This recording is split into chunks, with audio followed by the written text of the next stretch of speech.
Halo semuanya, perkenalkan namaku Fadil Taufik Rizky dari program studi teknologi rekayasa otomasi angkatan 2024. Aku dari Universitas Diponegoro. Di sini aku akan menjelaskan tugas dari praktikum dasar sistem kontrol. Di sini aku dari kelompok 4. Di kesempatan kali ini saya akan menjelaskan hasil diskusi dari kelompok kami. Saya dari kelompok 4 akan membawa materi basic control system. Langsung saja kita ke materinya.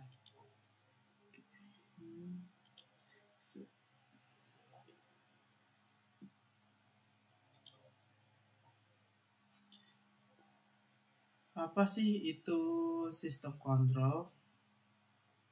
Sistem kontrol adalah suatu sistem yang dirancang untuk mengatur, mengelola, atau mengarahkan perilaku dari sistem lain agar mencapai tujuan tertentu. Contohnya seperti sistem pendingin ruangan atau AC yang mengatur suhu ruangan agar tetap sesuai dengan nilai yang diinginkan.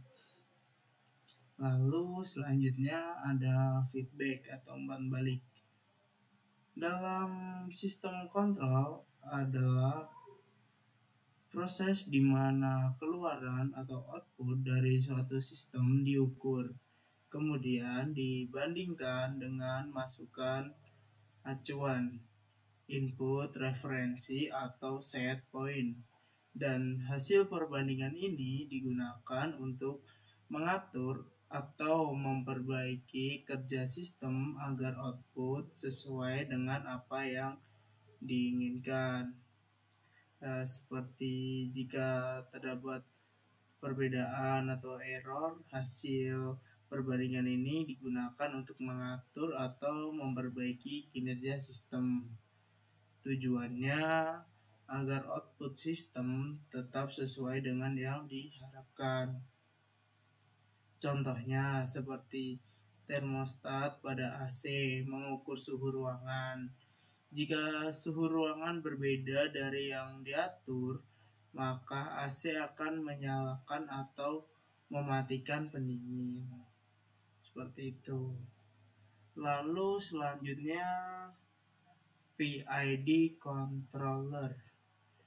Apa sih itu PID controller? Buat yang pertama ada proporsional atau P, menghasilkan aksi kontrol sebanding dengan besar error. Seperti semakin besar error, aksi juga semakin besar. Kelebihannya seperti respon lebih cepat. Kekurangannya tidak bisa menghilangkan error sepenuhnya. Masih ada offset. Lalu yang kedua ada integral I, yaitu mengakumulasi error dari waktu ke waktu untuk menghilangkan error sisa atau offset. Kelebihannya mampu mengoreksi error jangka panjang. Buat kekurangannya dapat menyebabkan sistem lambat jika terlalu besar. Lalu selanjutnya derivatif atau D, merespon berdasarkan laju perubahan error untuk mengantisipasi perubahan mendatang atau mencegah overshoot. Kelebihannya membuat sistem lebih stabil. Kurangannya sensitif terhadap noise. Mungkin itu dari tadi yang sistem kontrol, lalu feedbacknya dan PID kontrol. Langsung saja kita lanjut. Sistem kontrol. Sistem kontrol adalah suatu sistem yang dirancang untuk mengatur, mengendalikan, atau mengarahkan perilaku suatu proses atau mesin agar output yang dihasilkan sesuai dengan yang diinginkan. Lalu open loop. Apa sih open loop? Open loop adalah sistem kontrol yang bekerja tanpa menggunakan umpan balik atau tanpa feedback. Selain open loop juga ada closed loop. Apa sih itu closed loop? Closed loop adalah sistem kontrol yang bekerja dengan umpan balik atau feedback. Lalu selanjutnya tujuan sistem kontrol. Apa sih tujuan dari sistem kontrol tersebut? Tujuan dari sistem kontrol adalah untuk mengatur dan mengendalikan suatu proses atau sistem agar output yang dihasilkan sesuai dengan nilai acuan set point yang diinginkan. Dengan adanya kontrol, sistem bisa berjalan lebih stabil, akurat, efisien, serta aman. Oke, lanjut. Komponen utama sistem kontrol. Apa sih komponen utama sistem kontrol? Yang pertama ada set point sebagai nilai acuan yang diinginkan. Lalu sensor. Sensor berguna untuk membaca kondisi nyata dari sistem. Lalu ada controller yang berfungsi sebagai pengendali dengan membandingkan set point dan hasil sensor. Lalu juga ada aktuator yang bertugas merubah kondisi sesuai perintah controller seperti katup, motor, atau pemanas. Itu komponen utama dalam sistem kontrol. Ada set point, sensor, controller, dan aktuator. Oke, lanjut selanjutnya. Prinsip dasar PID. Apa sih itu PID? Kepanjangannya apa sih? PID kepanjangannya adalah proporsional integral derivative. Apa sih PID itu? PID adalah salah satu metode pengendalian paling umum dalam sistem kontrol, digunakan untuk menjaga variabel proses seperti suhu, kecepatan, tekanan, dan lain-lain. PID tetap stabil sesuai dengan nilai referensi set point. Itu tadi berikut prinsip dasarnya PID atau proportional integral derivative. Lalu kita lanjut selanjutnya. Oke, prinsip dasar PID. Tadi simbolnya ini untuk jelasnya ya. Buat yang pertama P, proporsional. Proporsional menghasilkan sinyal kontrol yang sebanding dengan besar error selisih antara set point dan nilai aktual. Fungsinya semakin besar error, semakin besar aksi koreksi. Buat kelemahan tidak dapat menghilangkan error sepenuhnya. Akan ada steady atau state error. Itu untuk proporsional. Lalu lanjut ke I atau integral. Dengan prinsip mengakumulasi error dari waktu ke waktu, lalu mengoreksi berdasarkan jumlah total error tersebut. Untuk fungsinya, menghilangkan error sisa atau steady atau state error yang tidak bisa diatasi oleh kontrol P. Jadi error yang dihasilkan P tadi atau proporsional kan masih ada sisa, itu bisa dihapus dengan menggunakan integral untuk menghapus sisa-sisa error dari P tadi. Tapi integral juga memiliki kelemahan. Jika terlalu besar, bisa menyebabkan respon sistem menjadi lambat atau bahkan isolasi atau overshoot berlebihan. Itu kelebihan dan kelemahan dari integral. Lalu selanjutnya D atau derivatif. Dengan prinsip memberikan aksi kontrol berdasarkan laju perubahan error atau kecepatan error. Untuk fungsi D atau derivatif adalah memprediksi arah perubahan error dan memperbaiki respon sistem agar lebih stabil serta mengurangi overshoot. Itu untuk fungsinya. Lalu kelemahan dari derivatif. Kelemahannya adalah sensitif terhadap noise atau gangguan sinyal kecil, bisa memperbesar sinyal D. Jadi di setiap PID ini atau proportional integral derivative ini memiliki kelebihan dan kelemahan yang dapat saling membackup seperti itu. Lalu kita lanjut ke slide selanjutnya.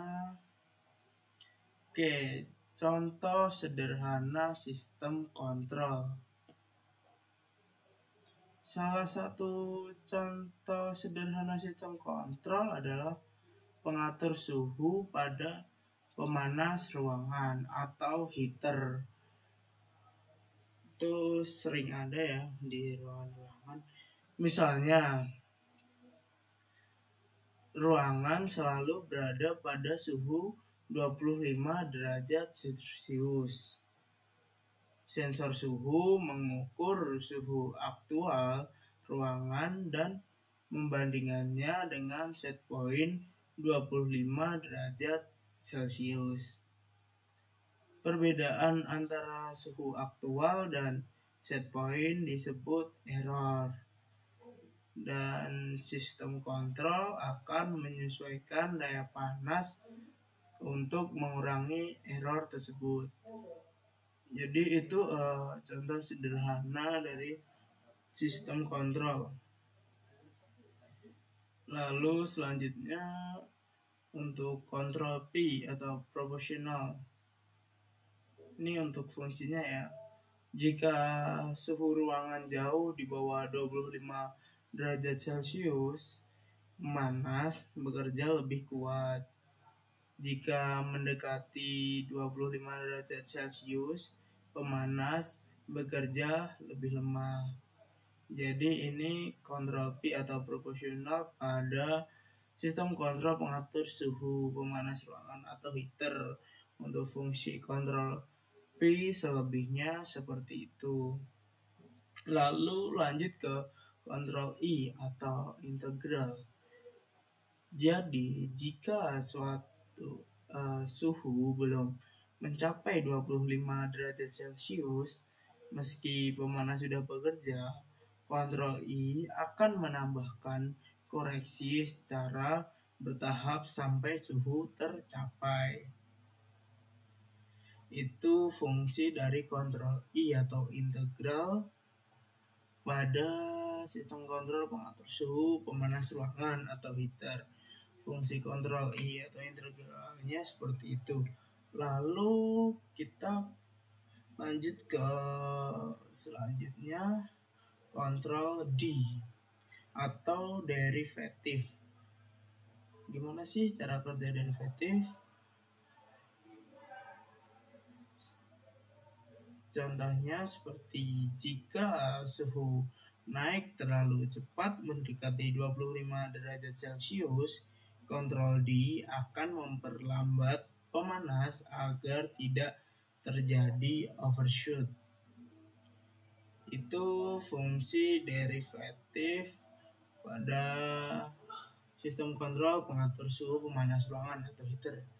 Jadi kontrol PID atau proportional integral derivatif ini sangat membantu pada sistem pengatur pemanas ruangan untuk membuat agar heater ini dapat bekerja dengan baik.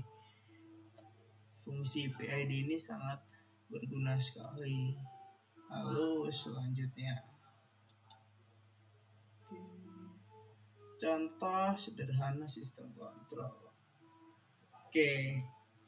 Tadi kan contoh sederhananya sistem kontrolnya. Di sini ada kelebihan dan kekurangannya. Untuk kelebihannya, 1. Stabilisasi cepat.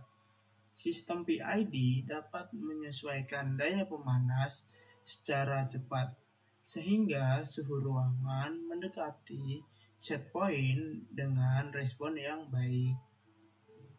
Untuk kelebihan yang kedua adalah menghilangkan error sisa dengan komponen integral. Error yang tersisa setelah respon awal dapat dikoreksi sehingga suhu bisa tepat pada set point. Lalu untuk kelebihan yang ketiga adalah prediksi perubahan.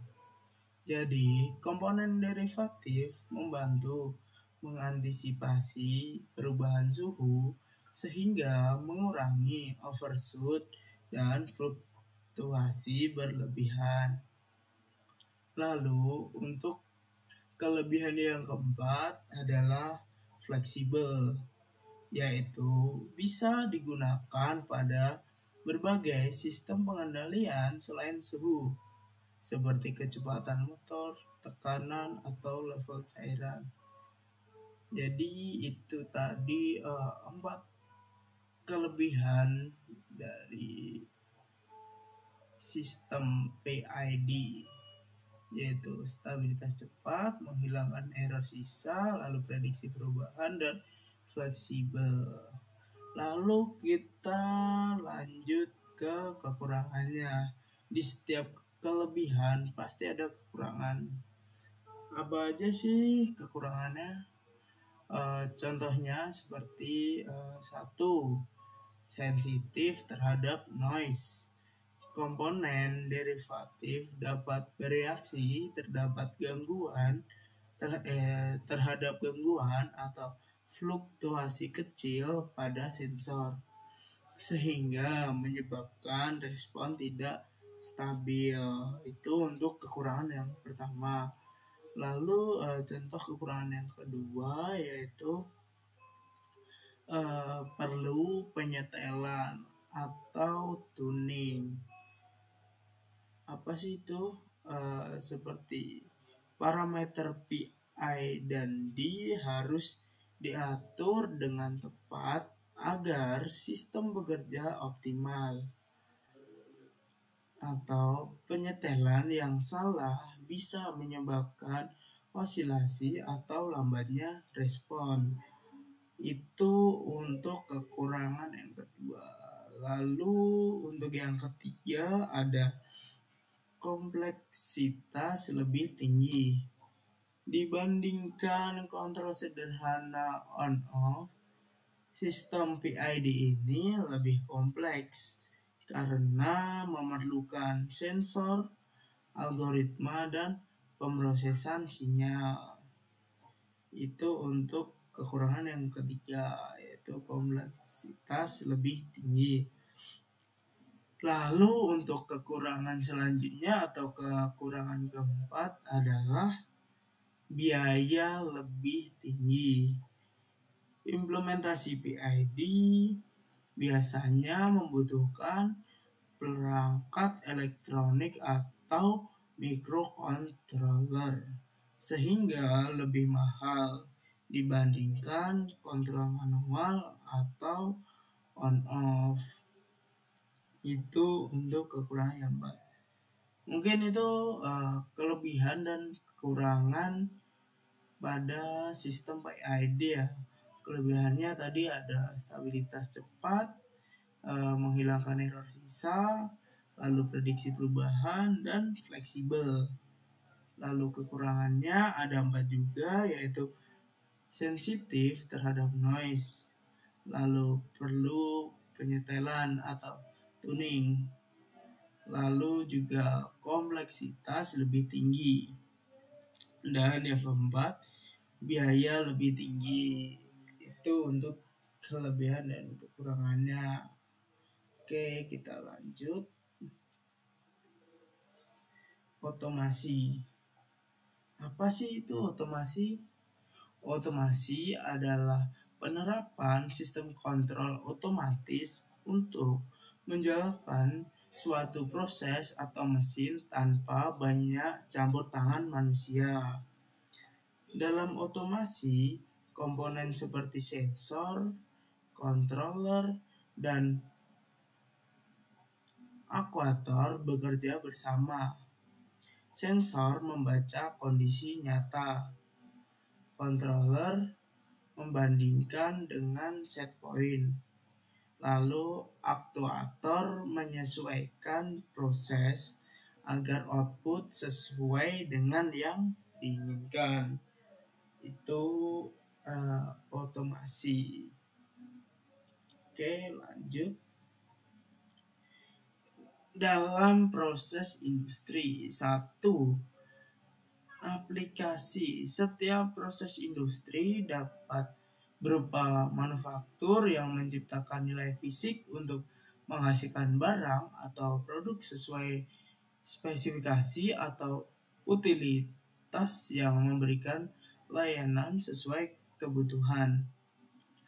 Lalu yang kedua, operasional. Mengenai operasi, sistem proses aplikasi dapat bersifat continue, discrete, atau batch. Lalu yang ketiga itu fisik. Semua proses secara fisik diklasifikasikan sebagai terlokalisasi atau terdistribusi, bahkan geografis. Oke, kita lanjut. Oke, kesimpulan. Kita sudah sampai di kesimpulan. Apa sih kesimpulannya? Kesimpulannya adalah otomasi industri merupakan penerapan teknologi kontrol, sensor, aktuator, dan sistem informasi untuk mengendalikan proses produksi maupun layanan secara otomatis dengan tujuan meningkatkan efisiensi, kualitas, konsistensi, dan keamanan. Dengan adanya otomasi, pekerjaan yang berulang, beresiko, atau membutuhkan presisi tinggi dapat dilakukan mesin secara lebih cepat dan akurat dibandingkan tenaga manusia. Namun, otomasi tetap membutuhkan perencanaan, desain sistem, serta pemeliharaan yang baik agar dapat bekerja optimal. Itu untuk kesimpulannya. Oke, lanjut.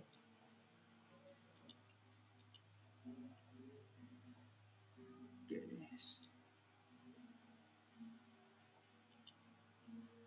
Mungkin itu saja materi yang telah kelompok kami buat. Selanjutnya, mohon maaf jika ada salah kata atau dari materi ada yang salah. Saya mohon maaf. Sekian, terima kasih.